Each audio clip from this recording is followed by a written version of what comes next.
I don't think I'll ever let it get to where it was, but Yeah, you kind of suck to look at. yeah, I don't think I'll ever let it get to that. But I'm not going to regularly shave either. So I It don't was feel. it was just a lot. Like there was just a lot going on. Yeah, I know. If only the Steelers could have ran for 100 yards like halfway through the season.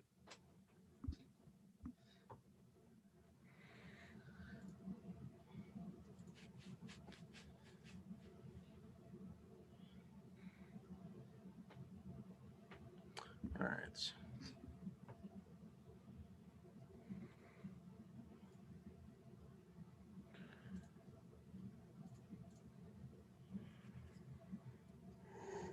Ooh, man, I'm yawning a lot. I need to wake up.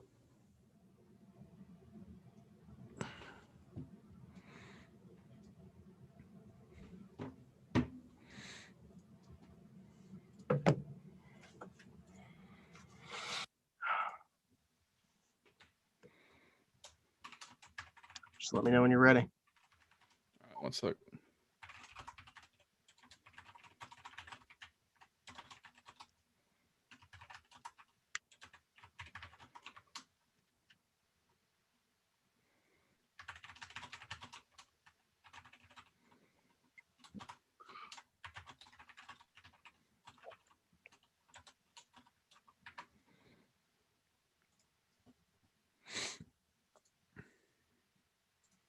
See, Jacob's already in here. What's going on? All right, I'm good. All right.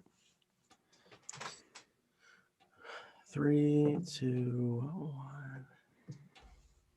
Welcome to Around the 412. We are part of allsteelers.com and proudly presented by Crowworthy, where winners are serving winners coast to coast with sports, gambling, and more. Follow at Crowworthy on Twitter and visit us at crowworthy.com. You can also check out the Crowworthy Pittsburgh City page for podcasts just like this one, blogs, fantasy, and more. I'm Tyler, and with me as always is Smitty. What's going on, dude? Yeah, so we are part of allsteelers.com. We're not to talk anything about the Steelers today, though. There's not really anything to talk about with them. We'll save that for next week, as everybody knows or should know, because we put on all our social media stuff. We are going to be covering the Senior Bowl again, this time virtually, unfortunately. It was one of my favorite trips last year. But we're not going to be going down to Alabama actually for it. We'll be doing it virtually this year. But I'm sure we'll do a podcast to kind of wrap up what we see during the practices and stuff like that. And what goes on as these guys do their Zoom or however they do it with the media. We actually don't even know that yet, which is kind of wild. So we're just gonna play it by ear and see how next week goes. But it should be interesting to see. And last year, that's when we got our first look at Chase Claypool. So you never know. We were one of the few people around his table at the media day too.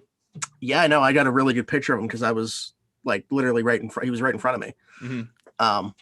But yeah, so you never know who's going to partake in the Senior Bowl that could end up being a Pittsburgh Steeler. Maybe Alex Leatherwood, who's going to be down there. Someone I was really surprised that accepted the Senior Bowl invite was Devontae Smith. I did not think that he would do it. I mean, he won the Heisman. Like, why does he need to? Yeah, so he's not playing. He's not doing anything, I guess, because he actually has a little bit of an injury right now.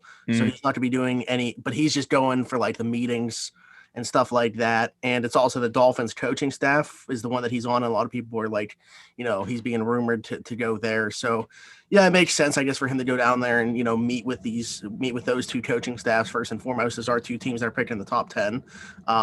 But also just to get a feel of what that whole process is going to be like. So I think it's a good call, especially considering he doesn't have to practice or play. So yeah, I was just a little surprised because we had a similar situation like Joe Burrow last year, where it was like rumored that he might go, but then he ended up not. Mac Jones, also a late addition, Devontae Smith's quarterback. So, but again, it's gonna be cool to see how they do it this year and operate this year. But it's a great event that they put together, and I look forward to hopefully being able to get back in person next year. But like I said, that's going to be next week. We'll probably do a show centering around that. This week, we're just going to have a Pirates and Penguins show. Obviously, we got to talk about the Joe Musgrove trade that just happened in the Pens. They've played 4 games now. Kind of a rocky start. Got to talk about the goaltending situation, of course. All of a sudden, 3 of the defensemen, all left-handed, are hurt. So we'll get into all of it. But first, I'm going to tell you guys about one of our sponsors, which is Manscaped. As we all know, 2020 completely sucked. 2021 kind of in the same situation as we start the year, but there is a light of hope at the end of the tunnel. And with that, it's new year, new balls with our sponsors at Manscaped. It's the best in men's below the waist grooming. They offer precision engineered tools for your family jewels, helping over 2 million men all over the world get rid of the hair on their balls. So everybody, we know that we aren't just listened to in the United States. No matter where you are, you can get in on the action, the Manscaped action. If you let yourself go in 2021 quarantine, and I can definitely relate to that, Manscaped is here for you to reboot and stay clean and shaved in 2021. I have all their products. Tyler has all their products. You guys probably get sick of hearing us talk about them, but we love them that much. We got to talk about them each and every episode. What is it that I actually recently got? Oh, the one thing I didn't have was the nose and ear hair trimmer. And I was like, man, I don't want to say that I need this yet. I'm only 25 years old, but I pulled the trigger on it. I used it for the first time last night. And once again, another great product from Manscaped, another home run by them. So Does it tickle? I'm curious. For me, yeah, but I'm also like really sensitive. Like even when like Christian is like cutting my hair and he decides to, like touch up my mustache, Yeah, I have to like refrain from giggling. So like I gotcha. Stubbs is already coming in here looking to stir stuff up, but we got to get through this first. So come out of quarantine with clean balls thanks to the Lawnmower 3.0. This waterproof and skin-safe trimmer will reduce nicks to your two best friends. The third-generation trimmer even has a light to give you the glow that you need in 2021. It's time to freshen up down there this new year. The Crop Preserver is an anti-chafing ball deodorant and moisturizer. You already put deodorant on your armpits. Why not start putting it in the smelliest part of your body? That's a great question by Manscaped, and they are here to answer it for you.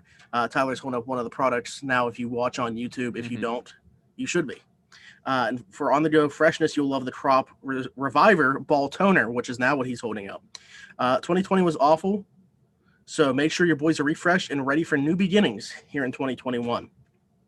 They even threw in their Shed travel bag to keep all your goodies stored comfortably all together. Speaking of comfort, the Manscaped anti-chafing boxer briefs are also included and are hands down the best underwear you will ever wear. A guy with hairy balls is like the year 2020. Do not be that guy. You can get 20% off plus free shipping on all these great products at manscaped.com when you use the code 412 at checkout. That's code 412 at checkout at manscaped.com for 20% off plus free shipping. Now, we're talking about the Pirates first, but Stubbs is already coming in here hot talking about the Penguins defense stinking and talking about them keeping Matt Murray and all this other stuff. We're going to get to that. But first, there's only one thing really to talk about with the Pirates. So let's just talk about that, and then we can move on. Joe Musgrove traded. We talked about, on the last Pirates oriented show that we did, the Josh Bell trade and knowing that there were more moves on the horizon. This is one of those expected moves. We knew that Joe Musgrove was going to be moved at some point. He was their most valuable asset. I know that a lot of organizations probably looked at him as like a three or four, probably is the ceiling of a number 2. And I think that's how San Diego, even with how good that their pitching staff looks like, with the return that the Pirates got, it looks like they think that he is capable of being a number 2 guy. Yeah, I mean, he definitely showed flashes while he was in Pittsburgh of being able to be a number 2, number 3 starter. I think the Padres are getting a good starter with Joe Musgrove. He's the guy that I feel like a lot of us got attached to pretty quickly when he came to Pittsburgh, the fire that he had in him. You could tell this dude was just a fighter on the mound. And it sucks to see him go just from a personal standpoint, but the deal itself, I think, was really good for the Pirates. It was one of the best trades in recent memory for me. Yeah. So what always cracks me up about it, excuse me, is when people are like claiming this team's a winner or this team's a loser, like right off the bat. And, especially in a sport like baseball where you're trading prospects that they're not even going to reach some of these guys aren't going to reach the big leagues for another 2 to 3 years. So how are you going to claim a winner based off of that? Because you have one guy who's definitely going to be on the Padres next year, Joe Musgrove. But then the other guys, all of those guys are not going to be on the Pirates. So how do you claim a winner off of one trade when in a sport like baseball where not everybody's playing at the same level at the same time? Yeah, and that's what I say. For the Pirates, as far as their return goes, you're not going to know, how productive of a return that is for a couple years. For the Padres, they're going to find out, next year, depending on what Musgrove is able to do there. But there's not a ton of pressure on him to go there because look at where he's going to slot in that rotation. I mean, they already went out and got Yu Darvish. Chris Paddock was already there. Who's Blake Snell? They traded for Blake Snell. I mean, you're looking at Musgrove as like, their number 3, number 4 guy. So and that means no pressure for him, pretty much. and then 'Cause, next I year mean, they got Mike Pittsburgh, Clevenger coming back. yeah, and if he was still in Pittsburgh, he's arguably your number two, sometimes your number one, depending on who's pitching well guy. Yeah, So, I mean, the hope is Mitch Keller ends up being that guy, and well, that's why I said depending on who's Yeah. pitching well, because it's not always great from him, but okay, he's definitely relieving in San Diego. So, obviously love Joe, thanks for everything he did here. Really embraced Pittsburgh, as you kind of alluded to, from the get-go. So he moves on to San Diego, which, by the way, is very cool for him because that's where he's from. That's the team he grew up rooting for. He actually has a Padres tattoo. So like it had to be pretty awkward pitching for other teams up to this point in his career. But imagine the shower after games and stuff where he's just got a Padres tattoo on him. So the Pirates get back Hudson Head, David Bednar, who's actually from this area, pitched at Mars High School, Omar Cruz and Drake Fellows from the Padres, and then the Mets, who got in on the action in a 3-team deal. They get Endy Rodriguez from them, who's a switch hitting catcher. They're going to develop him as a catcher. He'd also been playing outfield. But 3 of the 4 from the Padres were in their top 20 prospects. Endy Rodriguez comes in at number 14 from the Mets system, that's not as strong as a farm system as the Padres. But with how good the Padres farm system is, getting 3 of those guys sounds like a pretty solid return on the surface. Now, again, I'm not going to sit here and claim winners and losers right now, but to get that type of return for Joe Musgrove, I don't think that, we can sit here and complain about it as like a lot of people would on the surface of, a Neil Huntington trade, as we've seen in the past. Yeah, what I love from this trade is that a lot of people was saying on Twitter, it just shows that they're tearing it all down. They're not going to. It shows that there's a direction. Yeah, there's no wishy-washiness that we've seen for the past 4 or 5 years, ever since that 2015 season. Ever since 2016, we've been in a kind of limbo state where we can't decide whether we want to be contenders or try to be contenders, or we want to just tear it all down, tank, and then rebuild. And Neil Huntington for years kind of like left us in that limbo state where, I mean, a great example is that Chris Archer trade. We went on an 11-game winning streak, which it was at the time, I guess in hindsight, a terrible thing to do for the Pirates organization because they make that Chris Archer trade. But now it shows that we are really tearing this thing down. We're starting fresh, and it's really relieving as a Pirates fan to be able to see that, because all I've wanted for the past 5 years is a direction. Whether you're going to try to contend, tear it down, I don't care. Just don't be in the middle somewhere. That's the worst thing that you can do, especially in a small market system like the Pirates, where unless you like hit big on one of these like mixed, like kind of in the middle trades, you're not going to win anything. And so it's better for you to just start at the bottom and build it back up and get ready for your small window that you're going to have as a small market team in the next few years. And you start by building that farm system up, and they did that great in this trade. Yeah, I mean, the hope is that you get a type of window like we did from 13 to 15, but this time you actually like capitalize on it. And I think that was the one thing that, the front office regrets from that, but hopefully they learn from that. It's not the same regime. Obviously, they brought in a new GM, new coaching staff. So the same guys aren't there that were there in that 13 to 15 window. But that's the thing is, like, look at the Royals now. Like, they won a World Series, so it was worth it, but they're the bottom of the barrel, and they handed out some really bad contracts, but hey, people say at least they spent some money. That's not the way that I look at it. I think that you got to be objective and realize, like you said, as a small market team, you have a small window of opportunity. You spend you spend about a decade trying to get a 3-year window. And that's what we're trying to get right now, is that 13 to 15 magic back. But as you said too, I think that they just waited way too long. I think that they were trying to hold on to being in that middle ground and try to be somewhat competitive, and it just wasn't working. They were just 1 foot in, 1 foot out. And I understand doing that in 16, coming off a 98 win season, not wanting to like completely tear it down and stuff. But, once you saw the regression of Andrew McCutchen and him traded, and then Garrett Cole traded, like those 2 guys moving on, those 2 deals should have been what started a massive rebuild. Exactly. In my opinion, and they didn't do it because they got pieces back as opposed to going like the high ceiling prospects that are younger guys. They wanted some major league ready guys with very low ceilings back in the Garrett Cole trade. Granted, one of them was Joe Musgrove, who got a good return.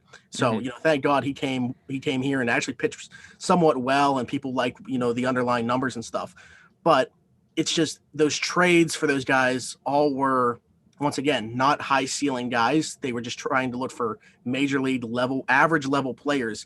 And now what we're seeing with Sherrington is him going for, like in the Marte trade, Liover Peguero, like these boomer bust guys. And as a small market team, I think that's what you have to do. You got to get the boom out of these guys for 6 years, and then, as we know as Pirate fans, they're going to move on. None of these guys are going to be lifelong Pirates. It's just not realistic to think that way. So, yeah, I mean, there's not really anybody that is going to be lifelong Pirates. The last one is probably, I mean, who's the last time that there was a lifelong Pirate? I don't even remember. Was Willie Stargell a lifelong Pirate? why do I want to? I think he went played somewhere actually. Because it's just not a realistic option for small market teams. Yeah, that's a different time though. Anyway, like actually, in this he was a lifelong. Oh, he did. Yeah, spent 21 seasons.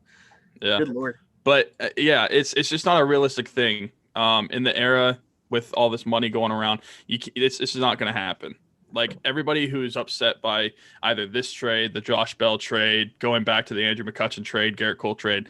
These guys were not going to spend their entire careers here. As much as we would like them to, it's just not going to happen. And like you alluded to when you talked about the Andrew McCutchen trade and the Garrett Cole trade, that is when that rebuild should have happened. But I feel like the sense was maybe they were thinking like, okay, we have people that were on this team whenever it was really good in that 13 to 15 era. Maybe we still have something there and we can like try to build off of that. So we shouldn't tear it all down. Maybe that's the mindset they had, but they should have just tear it all down like they are now. Because I would rather be really bad for a couple years and then try to be really good for a couple years than just be mediocre the entire time. Yeah, absolutely. And that's kind of the way that the Pirates have to operate. And I mean, it's going to be interesting to see, like, the Rays always get this praise. Look at what they did this offseason. Like, what are they going to look like next year? Are they somehow going to work their magic and be back in the playoffs again? I mean, the Oakland A's are a good example too of a small market team that somehow is like always there. But yeah, there's very few examples of small market. I mean, look at the Indians. Look at what the Indians are doing right now. I don't know if after the Musgrove trade we went back below the Indians, but those two teams have like $40 million payrolls right now. Mm-hmm. And the Indians were a team that was almost won the World Series. They had a 3-1 series lead in the World Series back in 2016. And look at where they're at now. Yeah, I think we did dip below them. I think our payroll is around $43 million. Okay. Something like that. But I don't know if we listed the updated MLB pipeline rankings of these for these prospects. Drake Fellows is not listed in the top 30. He's a right-handed pitcher that we got from the Padres. But in the top 30, we've got David Bednar, who's a right-handed pitcher. He's at number 30. Endy Rodriguez comes in at number 20. Omar Cruz is number 18. And then Hudson Head is number 6. Yeah, he's the headliner of the package, a center fielder, a tollsy guy, quick twitch, pretty good athlete. If you go back and look, man, his high school swing sucked. And then it makes no sense how he was a good high school player. Then he goes to college and completely transforms that. So you got to be excited about him. But again, we're so far off. We're years away from seeing what type of impact these guys are going to make. I did ask for some questions regarding Pens and Pirates, so we can talk about the ones that were Pirates related right now, kind of before we move on. So somebody just said, why are the Pirates? That's it. That's the question. Why are the Pirates? Because they're a baseball team in a small market system, and that's how they have to function. I'm assuming that's what they're alluding to. Why are the Pirates? Yeah, I mean, don't get me wrong. There's not I don't think either of us will ever, defend Bob Nutting, but I think that a point that a lot of people don't get that are baseball fans is it's kind of just the way that baseball in general operates, and you're seeing a lot of that this year. I mean, look at the entire NL Central. It doesn't seem like anybody's trying to win by the way people judge the Pirates. So yeah, and like we mentioned the Royals earlier. The difference between us and the Royals is that they actually won a World Series in their window. If we won a World Series, we'd be the exact same situation as they are, except probably without the less of the bad contracts that they have. There's really no difference after that because we're both in small market systems. They just happened to win a World Series in 2015. Yeah, they went out and got Ben Zobrist and Johnny Cueto and won the whole thing. So, they capitalized on their window. The most we have to show for it is one wild card win against the Reds and then taking the Cardinals to 5 games. But say we won a World Series in our window, would people be complaining like they would? No, definitely not to the same extent. I feel like there would still be people complaining because they still wouldn't get that that's how, things go, especially for small market teams. But I'm able to understand. There'd be a little bit longer of a leash. Yeah, I'm able to understand and think about. Okay, what I was going to say is on the reverse side of that, I'm not so sure that Hurdle and Huntington aren't still here if they win a World Series in that window. That's true. It might give them a longer leash. But what I was going to say is I'm able to understand as a Pirates fan and baseball fan, knowing how the MLB works, that I may never see the Pirates win a World Series like in my lifetime, which sucks. But there's going to be small windows when we can win, and they're going to be every 10 years or so. Which, I mean, that's just how it is. So I understand that. I wish more fans were able to understand that. And I hope I see the Pirates win in my lifetime. But it's funny because I was talking to my parents and my mom was like, oh, I lived in like the golden age, especially my parents being as like, I'm a BYU fan as well. They lived in the golden age of sports because they saw the Steelers win 4 Super Bowls. There was 2 World Series. BYU won a national championship in the 80s. So like my parents basically saw everything condensed in a small period of time that I would love to see my entire life. And I might not be able to see the Pirates win a World Series, but if I do, I know how big of a meaning that is, and I'm okay with them sucking if it means that they're going to be able to win a World Series eventually. Yeah. John said, out of the short time Cherington has been the GM, how do you feel that he has done with the trades he has made to boost the farm system? I think he's pretty much done what he had to do, and we're not going to know the results of it. But what we're seeing is a clear direction. We don't expect the team to do good. We don't expect them to compete, but they still, I feel like, went out last year and played pretty hard with the guys that they had, and they did enough to still get the number 1 pick, so that's great. They were able to pull that off. But I think he's doing what he needs to do, and anybody that has value, they're getting traded, but they're not just, selling them to sell them. We didn't see Josh Bell move at the deadline. We didn't see anybody move at the deadline because there wasn't value there. They hung on to the pieces that they had, knowing that these guys will probably have more value in the offseason. And again, it's kind of hard to say winners and losers of trade, but I know a lot of people were surprised by the Josh Bell return. I really wasn't. But this Musgrove return, it seems like people are pretty high on. They think the Pirates did pretty well, and that's just not, fans. I saw Buster Olney say, people around the league, executives think the Pirates did pretty well for themselves in that deal. So, yeah, I think he's doing what he needs to do. I think that there's still, like Adam Frazier, I think, should be moved. We'll see about some of the relievers. I think that relievers probably make more sense in season because at the trade deadline, all good teams are looking for relievers. All bad teams are looking to trade them. So especially for some of the deals that these guys got, they settled before arbitration. I mean, Kyle Crick was like $800,000 or something like that. Richard Rodriguez was like 1.3 million. I mean, these are cheap deals that teams are going to be attracted to if they're performing well during this season. Yeah. So, I mean, I would say is the jury's still out, obviously, but I think he's done what he's needed to so far. And Zay's question kind of goes in with that. Your honest thoughts on Ben Cherington so far. I'm, in the middle. I'm neutral. I don't think that we know. I just think that he's come in, and I don't think it's definitely not been bad. It's been either neutral or good because he's come in and done exactly what we wanted to see. And that's, some clear direction from the team. Somebody just said Bob Nutting. Why? He's the owner of the Pirates and he's cheap. Listen, we will admit to you, we don't like him. I mean, that's kind of how it is. Like, we're not going to be fans of Bob Nutting. We're not going to sit here and defend him, but we just understand how it is. Yeah, and I would just implore you to look around the league and see that there's a lot of situations that are similar. So. Yeah. But shout out! It's going to be a fun time to be a fan of the Padres or the Mets. Other than the terrible thing with their GM, that news that kind of puts a damper on the great offseason they were having. But, just Cohen coming in there and just totally whoever wants money, just give whoever money. We're going out and getting Lindor and Carrasco. And they were in on Springer. Springer ends up going to the Blue Jays, obviously. But they're also in on Bauer. We'll see. I don't know Yeah, if they it's scratched for funny that to trade me. change. I always wondered, like, why is the Mets not at the Yankees level? I mean, obviously the Yankees create Ownership. a lot more money. Yeah, yeah. Ownership's completely different, but it's like they're in New York. Why can't they compete at a similar level? And I think this year they're kind of finally showing that they're pushing towards to be that kind of level. Yeah. Um, okay, now we can kind of change gears. I think that was pretty much it for Pirates talk.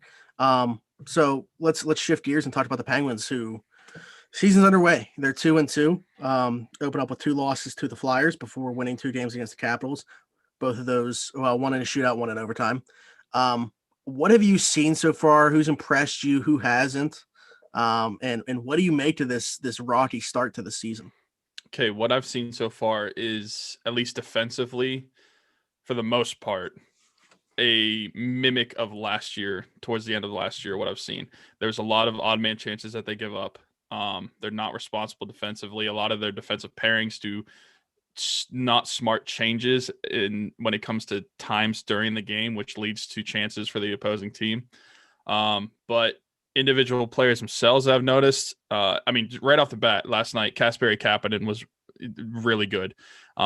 You noticed him every single time he was on the ice, especially the speed that he brings and the vision that he has. I mean, it's hard to say based off of one game, but I think people can relax at least for a little bit on the trade that they gave up for him. And people that I wish will show up a little bit more is that second line. Now, we saw Malkin get a goal last night, but the second line as a whole has kind of been on a milk carton for the first 4 games. You'd like to see a little more scoring production out of them, especially since we talked about how this team is kind of built. The top 6 score the goals, bottom 6 don't give up the goals. Although we have seen some bottom 6 guys getting goals, which is a nice thing to see. Colton Seaver getting a couple goals. Brandon Tanev has a couple goals. So I would like to see that second line be a little more offensive. And this is something I talked about with a couple of my friends. Is what would you think about if the second line continues to be in kind of a slump that they have been, at least in the scoring department? Moving Zucker up with Crosby and moving Jake down with Malkin and trying to see if that can like spark either of those guys. Yeah, I mean, I think it makes sense. I'm sure that that's something that we know. Sullivan, tinkers with the lines. For better or worse, there's an argument both ways. Like, let them figure it out on their own. We know what they're capable of. Just give them some time to do it. And then on the reverse side of that, it's there's only 56 games, and you don't have really have time to to wait. You got to jump right in and be productive right away. And that second line is the line that we expected to kind of carry the offense, even more so than the first line. A lot of people were expecting more production from that second line with Malkin and Rust and Zucker. So I don't think that we'll see it for, it could be something even, I wouldn't even I would throw out the idea that we could see it next game, at least for like a shift or two. If that line still isn't scoring, Zucker's had some opportunities. It just seems like he's kind of snake bitten. But 5-on-5, yeah, where has Gino been and where has Russ been 5-on-5? I know both those guys got points on the power play in yesterday's game, but 5-on-5, they've just not been noticeable. So I don't think it's out of the realm possibility for something to be switched up, especially with Kapanen being back now. Because if Evan Rodriguez was still on we're hoping Kapanen jumps up to that first line. That would be another question I was going to ask you. I think that, to start next game, we will see that. I think that change just wasn't going to be made in game, but I expect against the Rangers for Kapanen to be up there on that top line. But now with him back and on Crosby's line, I think that you could make that change with Gensel dropping down and Zucker going up. If it was Rodriguez still in that first line, I'm not so sure what happened. Mm-hmm. I don't know why I just have that gut feeling, but because I just feel like you would be just taking away something there if Kapanen wasn't on that first line and you were still making that switch. Right. I have been impressed with Rodriguez still. I will say that. I didn't really think that he was much of a first liner whenever they opened up the season with him, but he's shown some flashes that he's a pretty decent hockey player and can play with those guys. I feel like Sid likes him. He's got good vision with the puck and can move it well. But I agree, Kapanen, you brought him here to be in that top 6. Specifically, you want him to play with Crosby, and it makes it easier to make that switch for Zucker and Jake switching spots if Kapanen is on that top line. And I did think that they would do it last night, but whenever I saw the lines released and Evan Rodriguez was up there, I was like, okay, maybe it's just because it's like his first game and they didn't want to like switch what Sid was doing because Evan Rodriguez has scored the game before, so maybe they just wanted to keep it the same there. But as the game went on, especially when they were down 3-1, I thought they would change it and Kapanen would go up to that top line, which they didn't really do. They kept Evan Rodriguez there pretty much the whole time. And I do think, though, I agree with you that they will eventually, and probably as soon as tomorrow night's game, move Kapanen up because that's what you traded him to be. That's what you want him to be. And that does not mean that Evan Rodriguez has played bad or deserves to be brought down. It's just how it is. I mean, the Kapanen's the guy that you want there. And that opens up a lot of possibilities for that top six, like with Zucker being able to be brought up. And I even brought up last year, do you keep Jake with Malkin? Because whenever Sid was out with his surgery, Jake and Malkin looked really good together. Obviously, I wouldn't compare it to the Sid and Jake connection because they just have an unreal connection. But that Jake Rust Malkin line was really good. So I would have no problem if they wanted to split up Sid and Jake for a little bit, put him down with Malkin, try to invigorate him and Russ in this game because it's going to be it's a long season, but it's also a shorter season. So you want this team to get going quicker than they normally do because they normally aren't in a good sync in the start of the season. So you want to pick that up a little bit, especially if Malkin and Russ, I mean, like you said, 5-on-5, they have not been impressive. They've basically been invisible. So you want to get a fire under these guys and ignite a spark, kind of like they did with the team and the goalie change. And not to say that the goalies, that Casey DeSmith is a better goalie than Tristan Jarry, but it's something that the team really needed because a goalie change for a hockey team is basically like, okay, this is real. Like we need to play better in front of this guy because obviously we weren't doing it for the first guy. And when they did that, I was pleased with Casey DeSmith getting the starts against Washington. Although in this second game, I was not really impressed with him. Even though the Penguins won the game, I think there was a lot of chances that he could have stopped, and I think there was a lot of bad rebounds that he let up. And at first I was like, okay, just keep playing Casey DeSmith until he loses or shows a bad game or whatever, and then you can put Tristan Jarry back in net. And now I'm just like, okay, I don't really think you need to keep Casey DeSmith in there. I think it's okay to go back to Tristan Jarry tomorrow night, and maybe the season. I don't know how Tristan Jarry's head is, but I think there's a possibility that maybe it could have been like a mental thing going into the season. He's like the number one guy. He is no one like behind him, but there's a lot of pressure on him because he is the number one guy. So maybe that was part of what the issue was in those first couple games. And also the team just looked bad in front of him. So he wasn't really getting much help either. Yeah, I think from the point of like halfway through that second game on, the defense has been much better than they were that entire first game, but it still hasn't been great. They've still had their moments. And as you mentioned with the goaltenders, like they've had their moments. Jarry wasn't good. Granted, again, the defense was not good in front of him. Smith really hasn't been great, but he still had his moments where that was the difference in the game. Stopping that 3-on-0 yesterday, also completely changing the game with that pass up to Bluter on the 3-on-5 shorthanded goal. Also have to give him credit for the shootout. He stopped all four shooters. Stopped all four in the shootout in the first one against Washington. So, yeah, I definitely think that while they've had their down spots, I'm still confident in that duo, in the duo of Jarry and DeSmith. And I think it's more about the guys in front of them playing better. They haven't gotten, that save yet, I don't think. I thought DeSmith yesterday, that one that he made, obviously the 3-on-0 as well, but that one that he made on Sprong where he flashed some leather, like I thought that would be like a confidence booster as well. But we're still waiting on that one for Jarry, I think. And I do think that he's obviously still the number one. They want him to be the number one. They actually have an extra day off. So you were saying tomorrow night, they don't play till Friday. Yeah. But I do think that Jarry will be back in net on Friday. I originally was with you, and I remember like Josh Yohe said that, and then Jesse, who I think was in here earlier and said should have kept Zach Johnson. We all know that was a joke.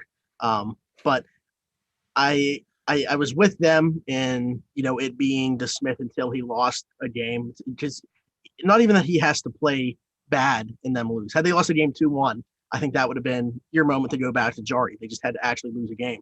But even in that win, like you said, I still think that enough happened where you can go back to Tristan Jarry on Friday night. And like I said, they want him to be the number one goaltender, and I expect that to be the case.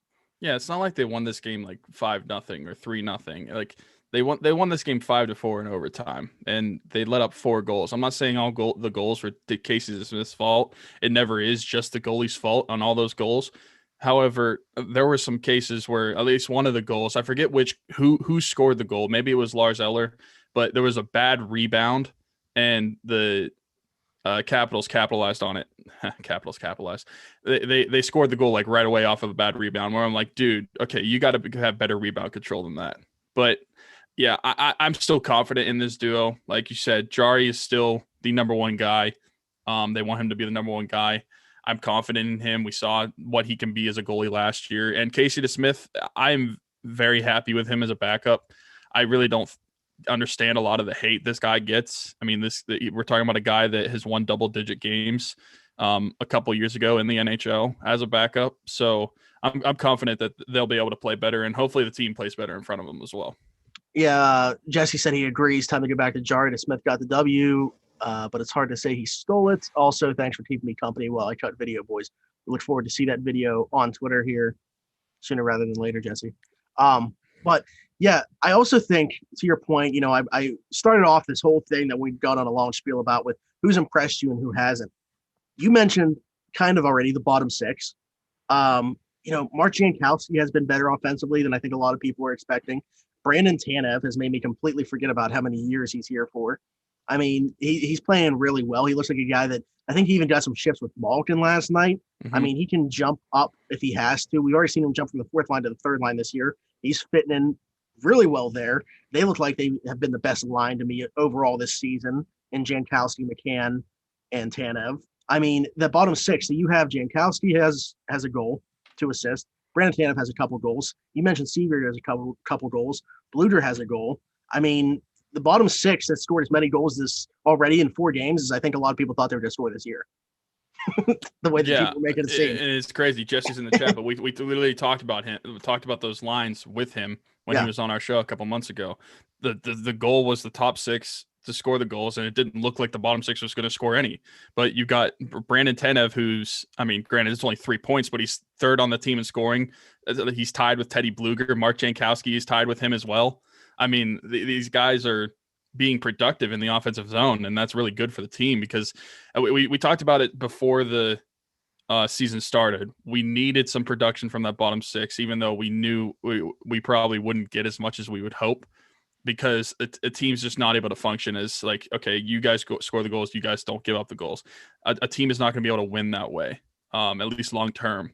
So it's really a good sign to see these guys contributing. And let me just talk about Brandon Tanev for a second. I love him completely as a player. The way he plays, how fast he plays, he's just like whirling dervish onto the puck, and it makes me completely forget his contract. Like you said, it doesn't even matter how many years he's had. Whenever a guy's playing like that, I don't really think about his contract or what it is, because I'm happy with his play. And if he plays like that the entire 6 years he's on the Penguins, I'm going to be so stoked.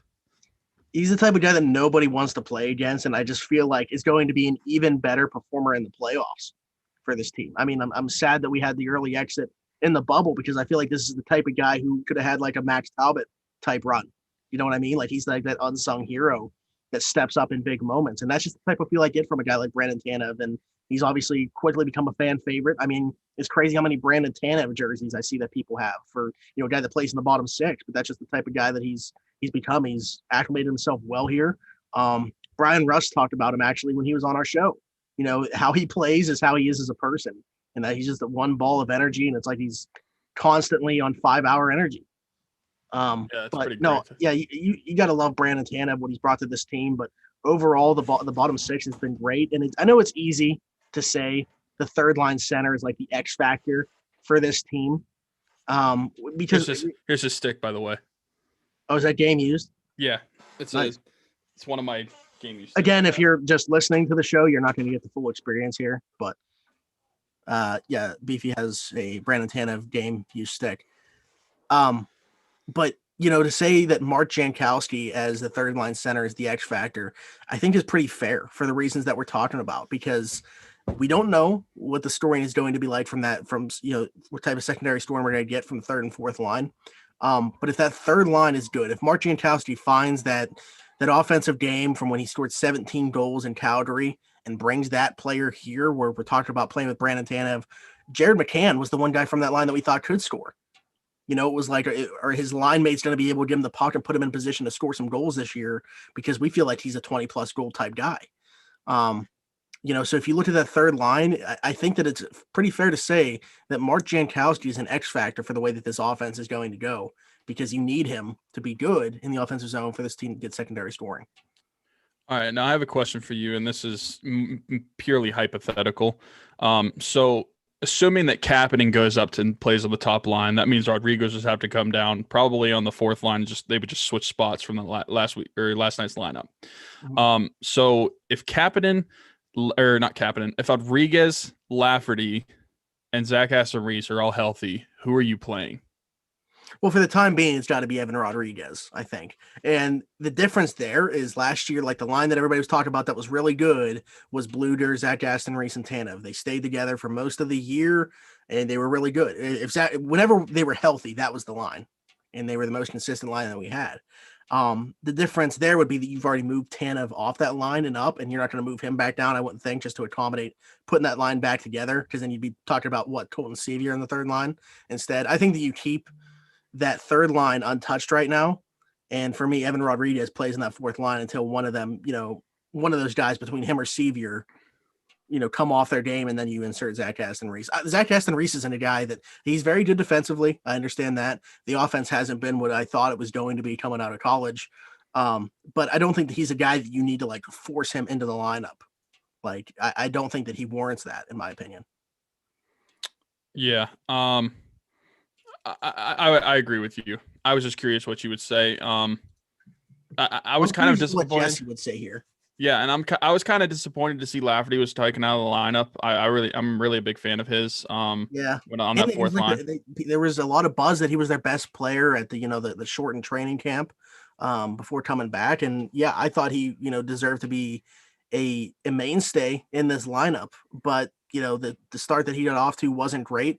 The start that Colton Sevier, a guy that I would have been saying Lafferty should start over, Colton Sevier got off to a really good start. So there was Evan Rodriguez was up on the first line with Crosby, and that was the only other option to me. So Lafferty coming out of the lineup really didn't surprise me. I understand it's just one mistake, shouldn't come out of the lineup for that, but that one that literally he just put in front of the net, and Dowd scored for the Capitals. Yeah. Mm-hmm. Did Lafferty get an assist on that? Was he being paid by the Caps? Or? That's true. It wasn't a good look. Also, just to go back to that second line real quick and the production or lack of production that they've had, excuse me. I like to look into advanced stats and Corsi and all that. And the only guy on that line that has a Corsi percentage above 50% is Brian Rust so far. He's got 52.2%. Evgeny Malkin is at 41.9%, and Jason Zucker is at 46.4%, and this is at even strength. Okay. So it's not a good look from that line as a whole whenever you guys have that much or that lack of production on that line. So something's got to change there. Jesse did say, got to see it happen in a game. Right now, it'd be between he and Erod. Slight nod to Erod. So sounds like he's kind of on board with the same. You're right, Jesse. Those numbers are not good. Not good. Not good at all.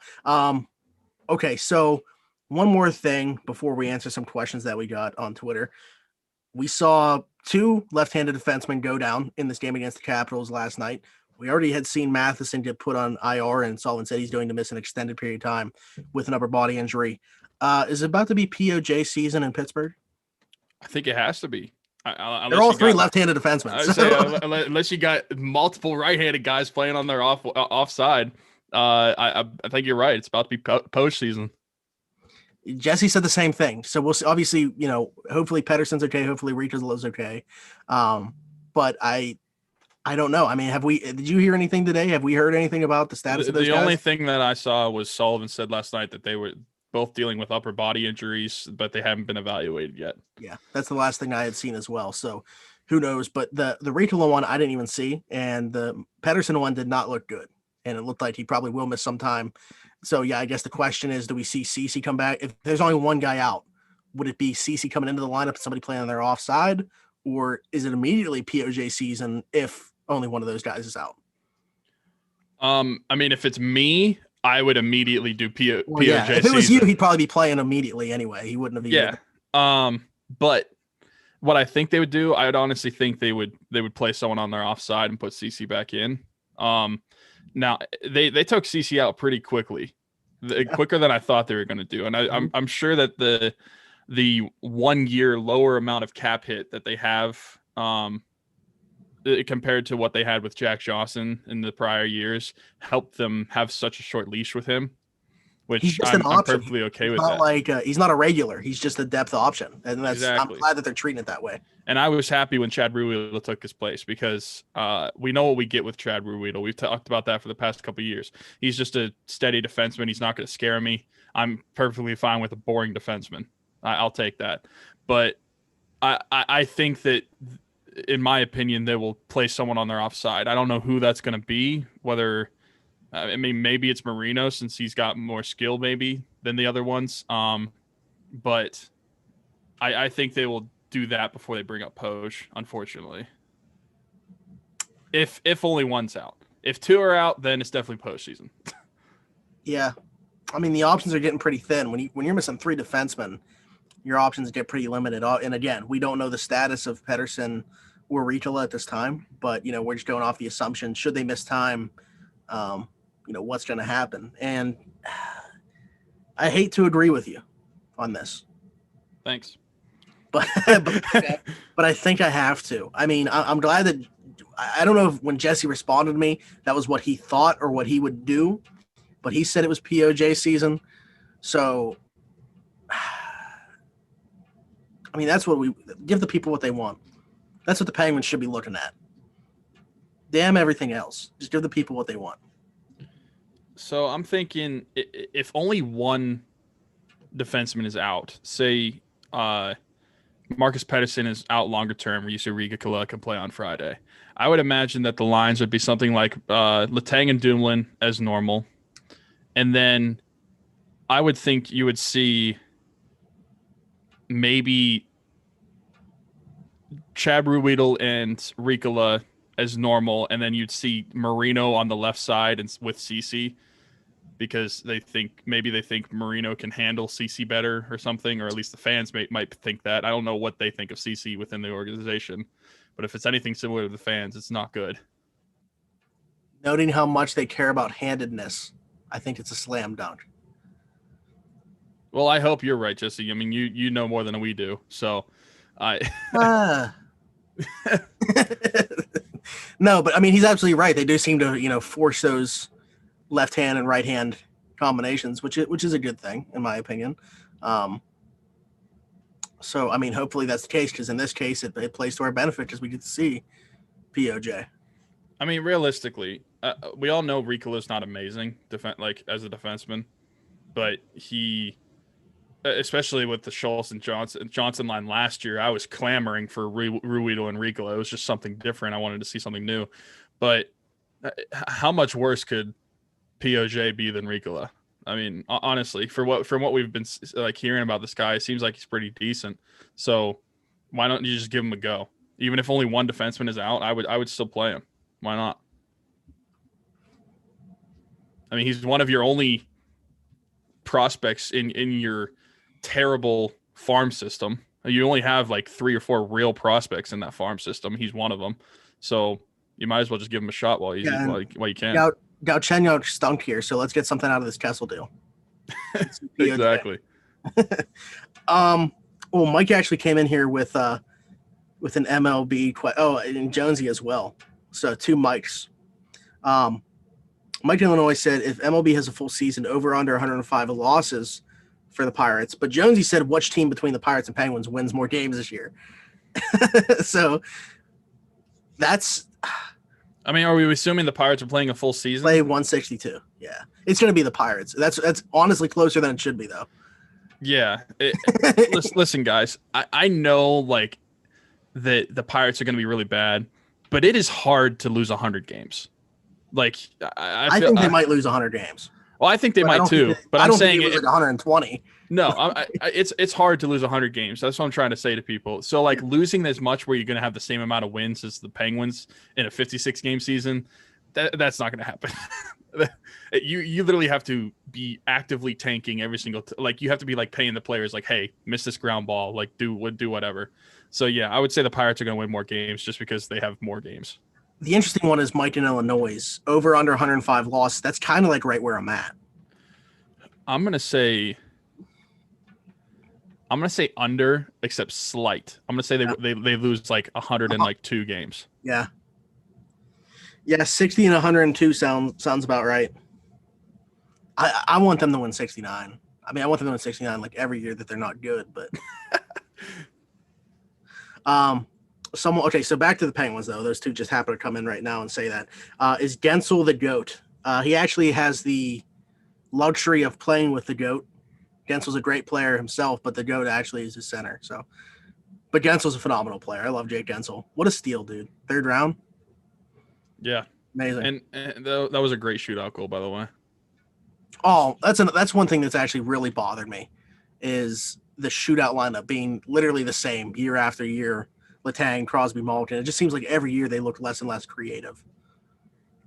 Yeah. I mean, obviously, I feel like Crosby can still do whatever he wants in the shootout. I don't think he's really changed since he's come in the league, but especially Letang going first, I would change that. Like, why not have either one of the big two go first, or Jake? I would have. I don't think I would have Letang in my top 3 right now. No, I mean, maybe if this was like 4 or 5 years ago, but there's other guys I think you could put in there. I don't know how Rust or Zucker are on the shootouts. I mean, obviously the shootouts don't really last long enough most of the time to be able to see guys like that. Got a good amount of options. Jared McCann. I mean, if Teddy Bluter's going to do what he just did in that shorthanded goal, that's pretty similar to Jake's goal. Let John Marino have a chance too. You remember his goal from Boston? Boston, yeah. Someone said, "Oh, this is Yins Daily. Shout out to those guys. Go listen to their podcast as well." Is Sid the Kid still the GOAT? That's a rhetorical question. We don't have to answer it then. It's rhetorical. So we appreciate the question, but it's obviously already known.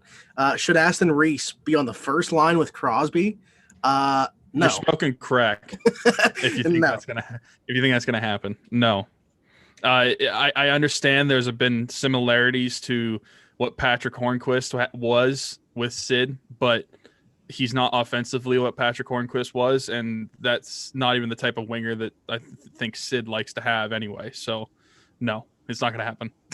And, I mean, even if he was the mold of Patrick Hornquist, he's a lefty, so then he'd be playing on his offside to play with Crosby. Yeah. Or Gensel would. Unrealistic. Speaking of playing next to Crosby, what did you think of Kasperi Kapanen's performance last night? So I know he didn't score a goal, but he did have an assist. I thought he was the best player on the Penguins for most of that game. Yeah, immediately, anytime he was on the ice, you noticed him. You noticed his speed. You noticed his vision with the puck. I just think he brought a lot of energy to that game that the Penguins really needed, especially at that first period, because that looked dead. The only thing that looked like it had life in it was Kasperi Kapanen in that first period. So I think that he played really well, and it's going to be very soon, if not like this next game, that we're going to see him up with Sid. Why can't the Pens beat the Flyers? Flyers are a really good team.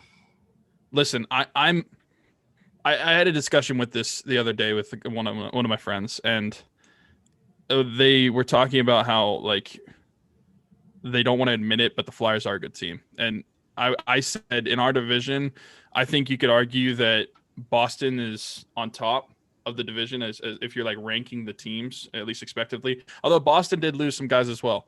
But I would put Boston probably on top. And then I think there's a good argument that the Flyers are number 2 in that division. So there's no denying that. There might be an argument that they're number amazing. 1. Yeah. Realistically, there is an argument they're number 1, especially if you go back to the way they finished the season last year, the way they were playing towards the end of the season and in that stint in the playoffs. They were playing really well. So I have no argument that they're a really good team, if not the best team in the division. So they lost 2 games to the Flyers. It is what it is. It sucks to lose your rival, but it's not like we lost to the Flyers that are at the bottom of the division. Like, this is a really good team. It's a really hard division. It's going to be a long season, and we still play them 6 more times. So let's chill out, guys. We can make up for it. I think this is a Flyers fan. I think that's why they sent they sent Gritty as well. So I think Okay. that they're happy about it. I don't think they were upset about us losing to the Flyers. But yeah, they're a really good team. I'm so sad that Carter Hart's their goalie. I mean, that was the problem. It took them forever to find a goaltender and develop him, and they have one now in Carter Hart. And then their backup, Brian Elliott, had a 40 save shutout yesterday. So, I mean, they're a really good team. And I just think they have a lot of they'll depth. get better. Like each line is really good. And I think that they're still adding to that. I mean, they were interested in Patrick Laine. It seems like they're still trying to get, another winger in their top 6. So we'll see. And then I believe this is the last one. Yeah. Do you think the Pens will make it to the Stanley Cup? If not, what would you fix to make it a Stanley Cup team? We need more. Our forwards just What need would to be I change? Crosby, and our defense just needs to be John Marino. What would I change? I would add Connor McDavid. I would add Nathan McKinnon. No. Will they make the Stanley Cup? Who knows? I mean, I don't want to say yes or no right now. We're 4 games into the season.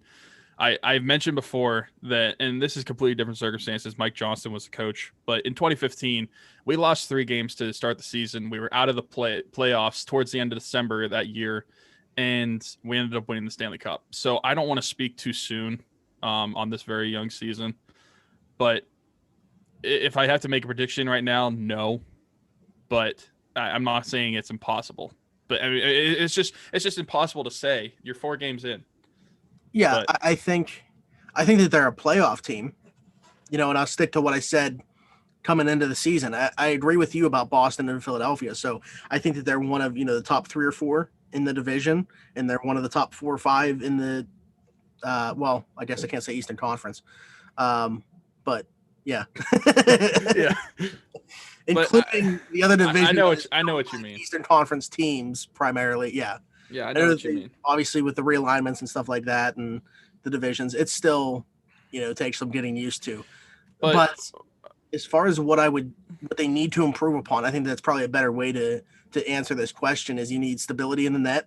Whether it be, I mean, hopefully it's Tristan Jarry, but if the Smith ends up being the guy, then he has to be the guy.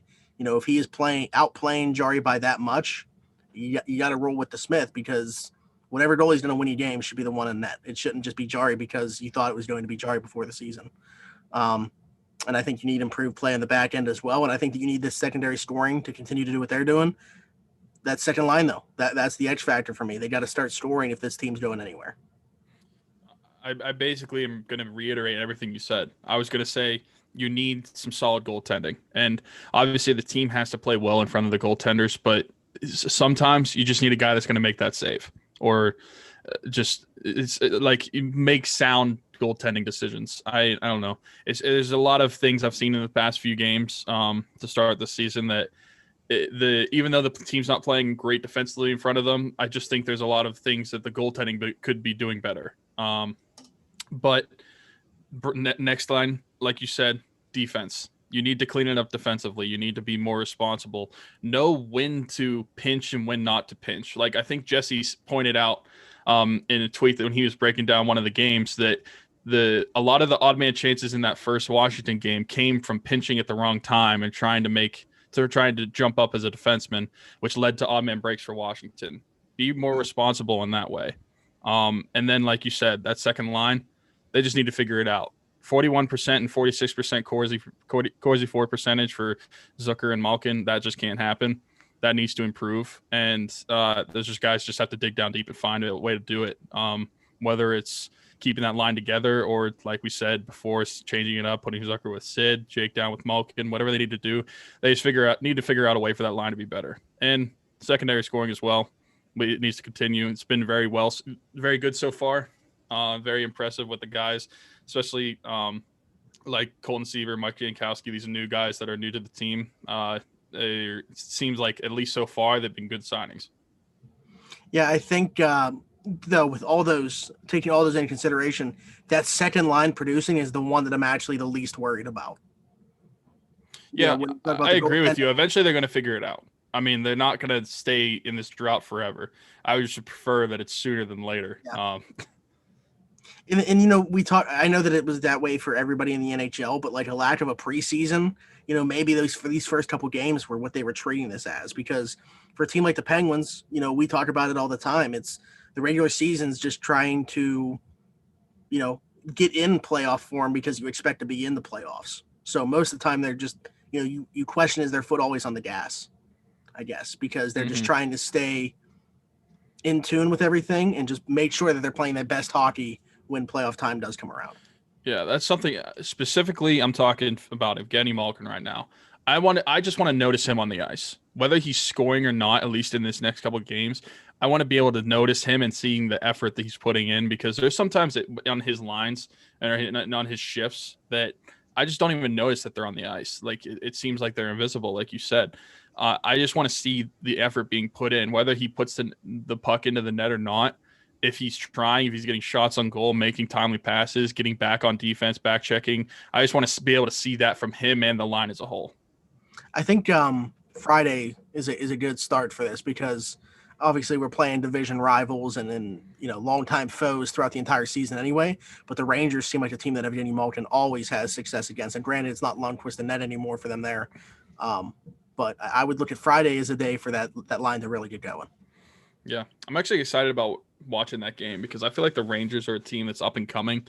I think they'll be really good in the next few years. There's a lot of names on that team that I want to watch, especially they got the Alexis Lafreniere this year. So I'm excited to watch this game. They rebuilt that relatively quickly. Not saying that they're there yet, but they had to go pretty much into like a full rebuild, and there's already a lot of pieces there. Obviously, when you go out and get a guy like Artemi Panarin, that kind of accelerates your window. But they look like they're going to be a very, very good team here in a short period of time. So I am also excited to see them on the ice, but obviously I hope they lose. But of course, to see the talent on display. Was there anything else? I don't think so. Unless you had something, or Jesse had something. No, I'm looking at the YouTube comments right now. I think we're good. Let's go Pens. I mean, it seems like a lot of hockey already, and it's only been 4 games.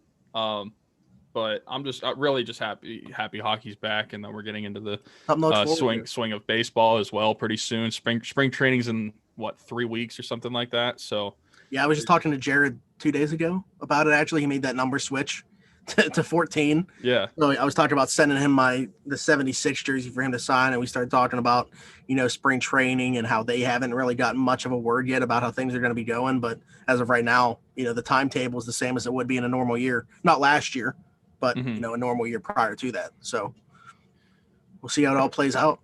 Yeah, it's exciting. But they've had a lot of time to get everything ready, so hopefully everything's on schedule and clean. And did you see the Penguins put out that tweet? It's like, we're not having fans yet, but we're preparing for when we're able to and how everything's going to operate. That's pretty cool. Yeah. So like one of the things I said in our show to go before the season, I think that before the season ends, they're going to have fans in the stands, because I said it because I don't think the NHL is able to operate without having fans for that long of a time, even if it's in a small amount, just because they make less revenue from the other compared to the other leagues. But it is promising to see the Penguins put something like that out. I'll be really excited the next time I get to see a Penguin game in that arena again. Think about it. They probably only have like a couple thousand people there. It's gonna, like, the lines for everything aren't going to be that long. And like, did you see how it's going to go to? You just like set the item down and it recognizes what it is. Right. Yeah. Yeah. And like if you want to, well, no, actually, I saw people get in trouble at Steeler game for just standing. Let's say, I don't even know if they really make you stand down, because there's not going to be like people right behind you. Like, yeah, I don't know, but it's been. I think the last game I went to was like the last week of February of last year. So it's going on a year now, which seems crazy. Well, I mean, it's been over 10 months since the pandemic started. So yeah, it seems so much longer. I'm just really excited for not just hockey to be back, but eventually whenever we're able to go back into that arena, it'll be really exciting. Agreed. Gotta give a shout out to one of our former hockey playing friends as well, Keats Barbershop. Christian used to play hockey. He played with JT Miller. Yeah, played with JT Miller. Has a lot of pictures with Lemieux, a lot of signed memorabilia as well. But anyway, shout out to Christian. Shout out to Keats Barbershop, which is an old-fashioned barbershop located at 180 Brighton Avenue in Rochester, PA. He's open 11 to 7 Tuesday through Friday, 10 to 4 on Saturday. And every Tuesday, he does $5 off for military personnel, first responders, and nurses. Again, that's Keats Barbershop at 180 Brighton Avenue in Rochester, PA. He's also my Valorant partner. pretty much Oh. every night. I didn't know he played Valorant. Nice. Yeah, he recently downloaded it. We've been playing it almost every night now. Also, with it being Pens season, you can go and get your Pens NBA style jersey from benchclears.com. Yeah, it's like a tank top style jersey, but they're Penguin colors with the Penguins logo on them. And you can get 20% off on your order at benchclears.com when you use the code Crowworthy. That's one word, CROWWORTHY, Crowworthy. I feel like I was in a spelling bee there. We've said it multiple times. Big guys, we're not sure how we'll look in it, but maybe at the beach They or do look something. nice. Yeah. They look They- nice. I mean, I Yeah, might- the white one is super clean. That's the one that I've been eyeing at. So maybe that'll be like my beach apparel, summer apparel.